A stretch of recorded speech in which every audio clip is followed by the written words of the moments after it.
لاینای نوری برندهای کره رو داریم که ارزم بزرگ تا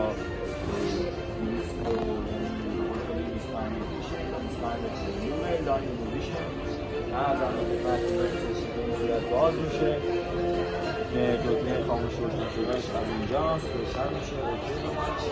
این برای جایی که توی شونر میخوام برم تو دل تاریخ آبار یا توی شهر، جایی که میخوام برم تلویزیون نمیدونم، جایی که میخوام برم برای ابدال نجات رو پیدا کنم، شخصی که گم شده توی کوهستانی، توی نمیدونم روزخونه، جایی که میخوام یه لاین نوری داشته باشم.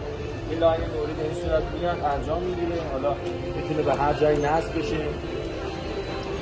وقتی نصبش کردن این لاین نوری رو حالا تا جایی که میخواد، مسافتی که میخواد میره، بر اساس این دکمه‌ای که هستش روی تعبیه شده نور میاد، بر اساس این تنظیم میشه. دکمه رو اینم بربر ایزاده ارزم بودچیو این ارزم موضوعتون برسه که الان میگه به این صورت زده میشه. یکی هم نشون بده.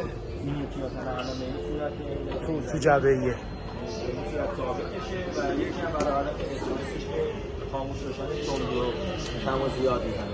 دومین محصولی که داره این لاین 50 متری، همون محصول 50 متریشه. دکمه پاورش از اینجا زده میشه، ضد انفجار هم هست.